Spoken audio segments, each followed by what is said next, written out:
अगर म्यूटेशन कराना है जमीन का तो आपको रिश्वत देनी पड़ती है, बगैर कमीशन के कोई काम नहीं होता है। तो ये तमाम चीजें, इसका हल एक ही है कि आप एक खुददार और गयूर अख्तरुल ईमान को कामयाब करिए, जो आप तमाम की तकालीफ को दूर कर सकेगा। भारत की पार्लियामेंट में मैं आपको वादा कर रहा हूं कि अगर आप अख्तरुल ईमान साहब को यहां से अपना रुकने पार्लिमान मुंतखब करके भिजाएंगे तो अख्तरुल ईमान हमारे साथ, हमारे बाजू पार्लियामेंट में बैठेंगे इंशाअल्लाह ताला। और जब हमारे साथ, हमारे बाजू बैठेंगे इम्तियाज जलील साहब के साथ इंशाअल्लाह, तो आप देखेंगे कि सारा मीडिया, सारी दुनिया देखेगा कि ये गयूर अवाम के कौन दूल्हे तीन बैठे हैं जो हमारी नींद हराम करने जा रहे हैं पार्लियामेंट में। तो मेरी आपसे यही गुजारिश है कि 26 अप्रैल को जब आप अपने घर से निकलेंगे, अपने एक एक वोट का सही इस्तेमाल करिए।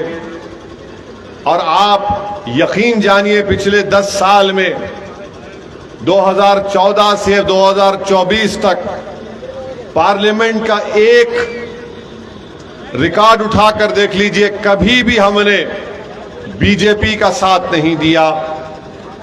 ट्रिपल तलाक का कानून 3 मरतबा लाया गया, तीनों मरतबा हमने उसकी मुखालिफत की।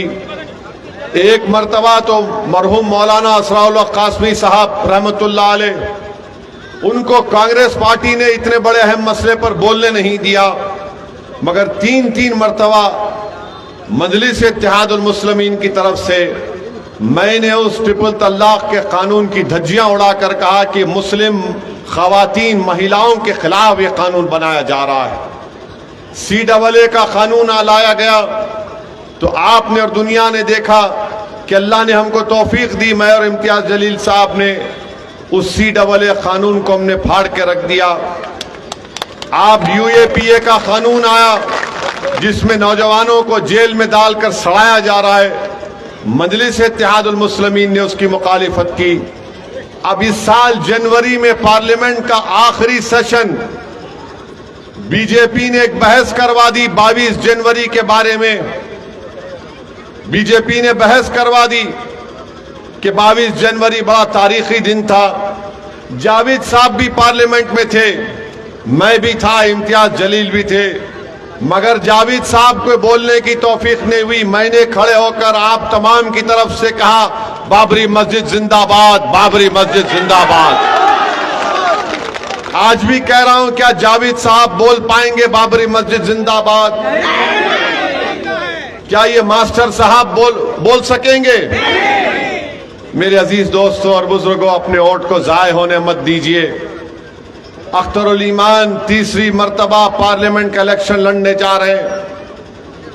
अल्लाह जो फैसला करता है हमको कबूल है, मगर आप एक अच्छे कायद से उनकी नुमाइंदगी से महरूम मत हो जाइए।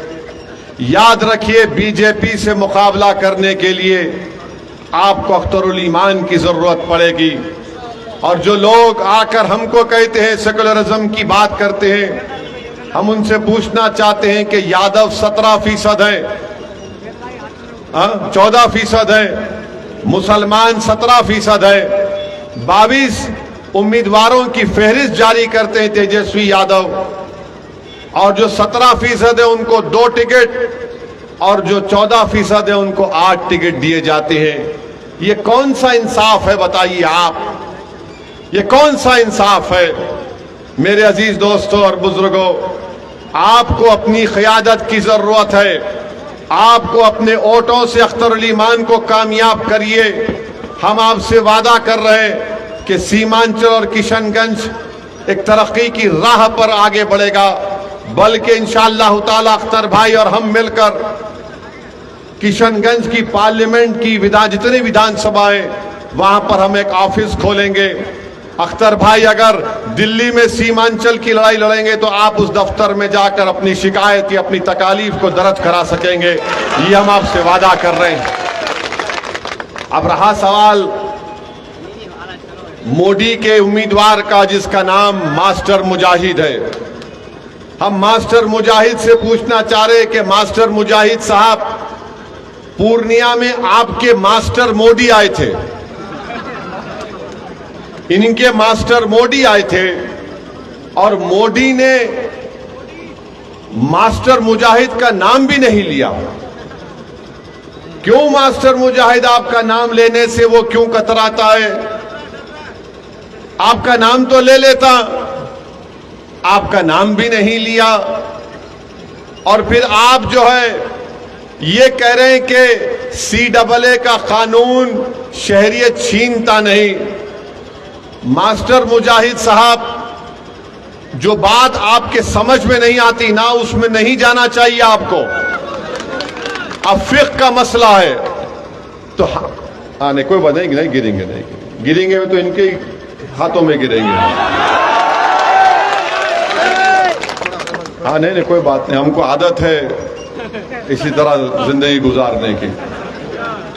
अब मुफ्ती साहब से हम फिक़्ह के मसले में बहस करेंगे तो मुफ्ती साहब क्या बोलेंगे? वो बोलेंगे हम 20 साल पढ़े हैं, असद साहब आप क्यों उसमें पढ़ रहे हैं? अगर हम मुफ्ती साहब को बोलेंगे नहीं हिदाया हम आपको सिखाएंगे, तो मुफ्ती साहब हंस के बोलेंगे क्या हो गया इनको? तो मास्टर साहब आपको नहीं मालूम, CAA का कानून, NPR, NRC, ये पूरा सिटीजनशिप कानून के तहत आता है मास्टर साहब। अगर आपको नहीं मालूम तो हमसे सीख लो। अगर मालूम रख के अगर आप झूठ बोल रहे तो उसका इलाज नहीं है। तो हम आपको बता रहे हैं कि JDU को वोट देना BJP को वोट देने के बराबर है। JDU को वोट देना हम अपने आप को भारत की शहरियत से महरूम करने के बराबर है। JDU को वोट देने का मतलब यह है कि हमने हमारी बेटी इशरत जहां की अस्मत रेजी करने वालों को जो मोदी ने छोड़ दिया रिमिशन पर, हम उसकी तायीद कर रहे हैं। अगर JDU को आप वोट दे रहे हैं तो इबादत गाहों के तहफ़्फ़ुज़ का कानून खत्म करना अगर आप चाहते हैं तो JDU को वोट दे दो। आप एक मस्जिद तो चले गई और मसाजिद चले जाएंगे। अगर आप JDU को वोट देंगे तो तैयार हो जाइए, मदरसों पर आज जो बादल मंडला रहे हैं, उत्तर प्रदेश में मदरसों को खत्म करने की कोशिश की गई, सुप्रीम कोर्ट को जाना पड़ा। तो अगर आप JDU को वोट दे रहे हैं तो आप अपने मदरसों को खतरे में डाल रहे हैं। अगर आप JDU को वोट दे रहे हैं तो फिर आप BJP से कह रहे हैं कि हिजाब पर कानून बना दो। तो इसलिए हम आपसे अपील कर रहे हैं कि एक तरफ JDU BJP है और दूसरी तरफ जावेद साहब हैं। 5 साल आपने उनको देख लिया, नाकारा साबित हुए हैं।